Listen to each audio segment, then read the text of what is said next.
वालेकुम, उम्मीद है आप लोग खैरियत से होंगे। मुंह से बदबू का आना, मुंह से स्मेल आना, इतनी गंदी स्मेल होती है जैसे ख़राब अंडों की होती है, किसी गली हुई ख़राब चीज़ की होती है।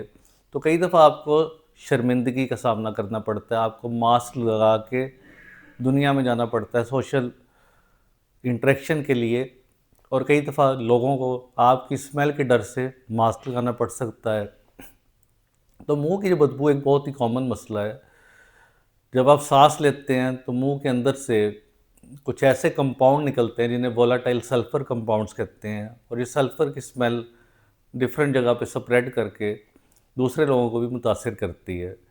तो सबसे बड़ी वजह स्मेल आने की आपके मुंह के अंदर ही होती है, और मुंह के अंदर हमारा मेन पोर्शन आपकी ज़ुबान है।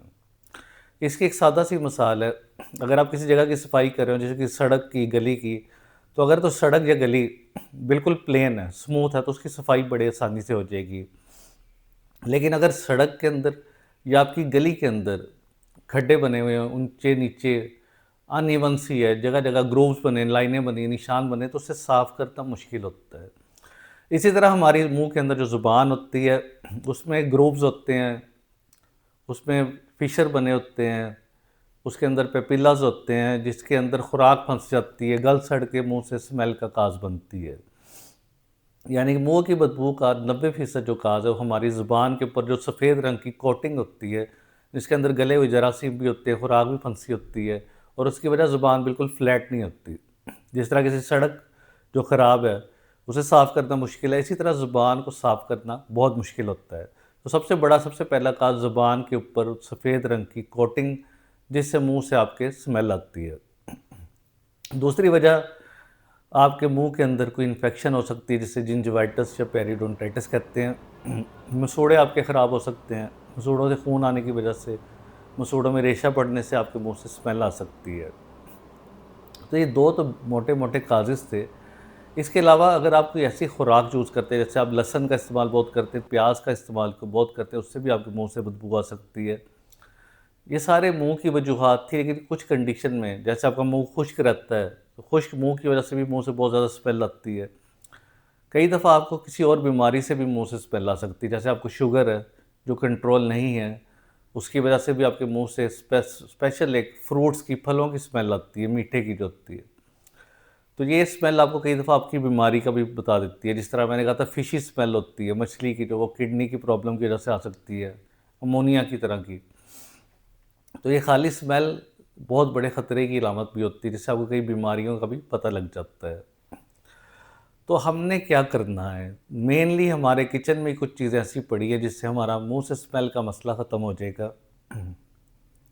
तो सबसे पहला स्टेप जो आपने करना है वो ब्रश, सुबह शाम ब्रश करना है अच्छी तरह, नरम ब्रश लेकर।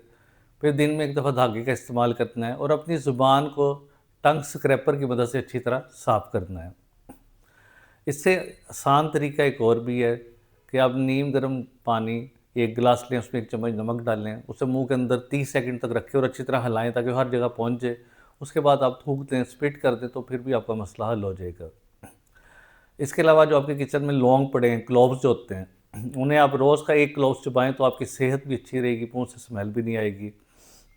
या उसके अलावा आपके अगर किचन में सौंफ पड़ी है, तो सौंफ जो होती है उसे भी दिन में आप चबाएँ, उससे भी मुँह की बदबू ख़त्म हो जाती है। इसके अलावा फ्रेश जो हर्ब्स जिन्हें कहते हैं, जैसे अजवाइन है, बड़ी अच्छी चीज़ है, हाज़मे के लिए बड़ी अच्छी है, मुँह की बीमारियों के लिए अच्छी है। पुदीना, इसका इस्तेमाल, ये चीज़ें ऐसी हैं जो रेगुलर बेसिस पे हमारे किचन में मौजूद होती है, और इनके इस्तेमाल से हम कई बीमारियों से भी बचे हुए हैं। मज़ीद हम मुँह की बीमारियों से भी बच जाएँगे, और इन्हें चबाने से मुँह से बदबू भी आपकी ख़त्म हो जाएगी। एक चीज़ मैंने लास्ट वीडियो में बताई थी, बेकिंग सोडा, उसका इस्तेमाल भी आप कर सकते हैं। 1 गिलास आपने नीम गर्म पानी लेना है, उसमें 1 चम्मच का चौथा हिस्सा आपने बेकिंग सोडा डालना है, कम से कम डालना चाहिए। उसे अच्छी तरह मिक्स करना है, फिर उसे मुँह के अंदर 30 सेकंड रखना है, उसे अच्छी तरह हिलाना है, स्विश करना है, फिर आपने थूक देना है। उससे भी मुँह की स्मेल ख़त्म हो सकती है।